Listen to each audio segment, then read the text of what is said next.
4 মাস ধরে বেতন বকেয়া পড়ে রয়েছে, যার কারণে এবার সাফাই কর্মীরা কর্মবিরতির ডাক দিয়েছেন।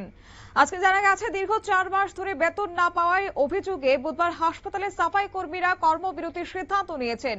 2014 সাল থেকে হাসপাতালের পরিষেবা ব্যবস্থার সঙ্গে যুক্ত এই কর্মীরা তারা জানিয়েছেন বহুবার হাসপাতাল কর্তৃপক্ষের দ্বারস্থ হলেও সমস্যার সমাধান করা হয়নি, স্থায়ী কোনো সমাধান তারা পাননি।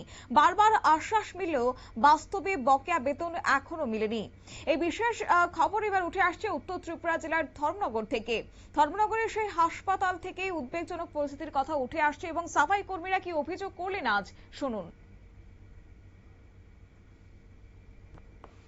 পেশেন্ট পার্টি আইতে আমরা রিপিট করি, আমরা বেড পেন দিছি, আমরা স্ট্রাইক করছি, তারা তো বুঝে নাই যে পেশেন্ট পার্টি বুঝতে পারবেন। পেশেন্ট পার্টি যাইয়া পেশেন্ট পার্টি পার্টির মানুষ লই আইছে, আনিয়া ফটোটা তুলে লিয়া দিচ্ছি, একটা গ্যাস পর্যন্ত দেয় না। আমরা এই অবস্থা কিরকম কাজ করবো? টাকাও ঠিক মতো পাই না। আমরা এখন আমরা দেখলাম মানে লেবার রুমে যারা পেশেন্টরা বেশি আছে তাদের মানে টয়লেটের অবস্থা মানে ভীষণ অবস্থা, কোনো জিনিসও এনে গেছে, আমরা জিনিস হবে না।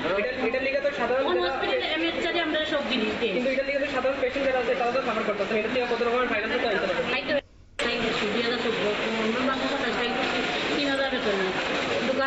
3,000 মাসে মাসে আমরা দিয়ে হয়তো 3,500 বছর থেকে মাসে মাসে দেয় না। 3 মাস 4 মাস আগে আগে একটা কোম্পানি আসতো, এই কোম্পানি আমরা 3 মাস হইলেও আমরা একটা রানি বেতন দিত। তখন যে কোম্পানিতে NABS শিবু সরকার কোম্পানির মালিকের নাম, তাই নাকি তারা 4 মাস 5 মাস হয়ে যায় বেতন দেয় না। খবর কান্দে ফোন করি, আমরা সবাই ফোন করি, ফোনও ধরে রিসিভও করেন। ফোন রিসিভ করলে কইব আমরা বেতন দিতাম না, যা আলোচনা করিব, বেতনও মন পেতে নাই। আমরা কই এরকম সুপারভাইজারও ধরি, এখন বর্তমানে সুপারভাইজার নেই।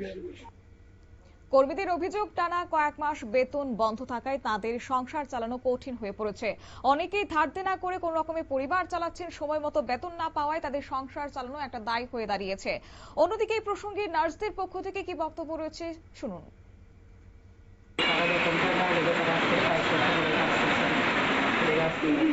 মানে আপনার বেতন পাইছেন, মানে যারা ক্লিনিং করে তারা বেতন পাইতেছে না, মানে তারা কি এখন আজকে ক্লিনিং করতে নাই? ম্যাডাম এই যে এখান থেকে তো অনেক ভাইরাসও তো আইতে পারে ম্যাডাম, এই যে এখানে এতগুলো আপনারা শুনলেন কর্মরত নার্সদের বক্তব্য। তবে সাফাই কর্মীদের এই যে কর্মবিরতি, তার জেরে কিন্তু হাসপাতালের পরিষেবা ব্যবস্থা ইতিমধ্যে প্রভাব পড়তে শুরু করেছে। বিভিন্ন ওয়ার্ডের যে ছবি উঠে এসেছে, বিভিন্ন করিডোর কিংবা শৌচাগার পরিষ্কার পরিচ্ছন্নতার কাজ ব্যাহত হওয়ায় রোগী এবং তাদের পরিবারের সদস্যদের মধ্যে উদ্বেগ তৈরি হয়েছে। অনেকে হাসপাতালের স্বাস্থ্য কাঠামো নিয়েও ক্ষোভ প্রকাশ করেছেন। পাশাপাশি ঘটনার পর হাসপাতাল কর্তৃপক্ষ বিষয়টি ঊর্ধ্বতন দপ্তরে জানানোর হচ্ছে বলেও তারা আশ্বাস এদিন প্রদান করেছেন। তবে দায়িত্বপ্রাপ্ত চিকিৎসকদের পক্ষ থেকে কি জানানো হচ্ছে শুনুন।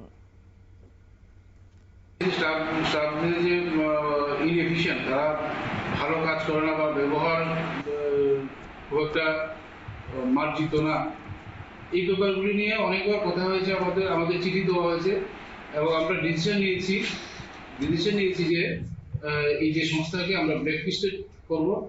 নেক্সট আমরা যখন আমরা প্রক্রিয়া চলছে, এই টেন্ডার প্রক্রিয়াতে এনএবিএসকে আমরা অ্যালাউ করবো, এই কোম্পানি এই যে সংস্থাকে আমরা অ্যালাউ করবো, এইটুকু আমরা ডিসিশন নিয়েছি। এবং এই ব্যাপারে আমরা ডিএম ম্যাডামের সঙ্গে কথা হয়েছে, ডিএম ম্যাডাম সম্মতি প্রকাশ করেছে যে না, এই সংস্থা যদি কাজের মান যদি ভালো না থাকে ওদেরকে কন্টিনিউ করা দেওয়া যেতে পারে না। তবে ঠিক কবে নাগাদ কর্মীদের বকেয়া বেতন মিটবে সে বিষয়ে এখনো স্পষ্ট কোনো সিদ্ধান্ত মেলেনি। ফলে পরিস্থিতি ঘিরে অনিশ্চয়তা আরো বাড়তে শুরু করেছে। তবে দেখার বিষয় হচ্ছে হাসপাতালের স্বাভাবিক পরিষেবা ফিরিয়ে আনতে এবং সাফাই কর্মীদের সমস্যার সমাধান করতে কত দ্রুত প্রশাসন পদক্ষেপ গ্রহণ করে। নিয়ে নিচ্ছি ছোট্ট একটি বিজ্ঞাপন বিরতির সঙ্গে থাকুন।